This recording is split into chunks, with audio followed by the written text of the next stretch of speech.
الحمد لله والصلاة والسلام على رسول الله.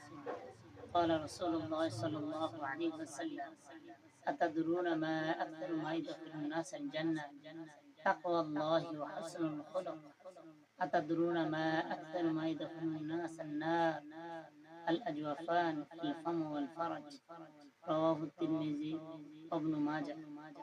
হযরত আবু হুরায়রা রাদিয়াল্লাহু তাআলা আনহু থেকে বর্ণিত, রাসূলুল্লাহ সাল্লাল্লাহু আলাইহি সাল্লাম ইরশাদ ফরমান: তোমরা কি জানো কোন জিনিস মানুষকে সবচেয়ে বেশি জান্নাতে প্রবেশ করাবে?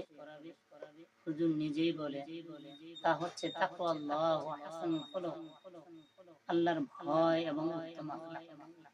এরপর আবার বলেন, তোমরা কি জানো কোন জিনিস মানুষকে সবচেয়ে বেশি জাহান্নামে প্রবেশ করাবে? আল্লাহ রাসূল নিজেই বলেন, আল আজওয়াফান, দুই ছিদ্রপথ। এর ব্যাখ্যা নিজে করেন, আল ফাম ওয়াল ফারাজ, অর্থাৎ মুখ এবং লজ্জাস্থান।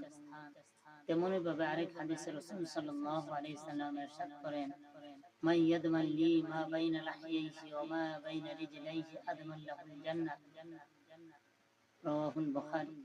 হযরত সাহাল ইবনে সাআদ রাদিয়াল্লাহু তাআলা আনহু থেকে বর্ণিত, রাসূলুল্লাহ সাল্লাল্লাহু আলাইহি সাল্লাম ইরশাদ করেন, যে ব্যক্তি আমার জন্য তার দুই চোয়ালের মধ্যবর্তী স্থান এবং দুই রানের মধ্যবর্তী স্থান, অর্থাৎ তার জিহ্বা এবং লজ্জাস্থানে জিম্মাদার হবে, আমি তার জন্য জান্নাতের জিম্মাদার হব।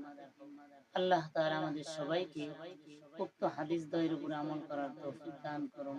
আমিন।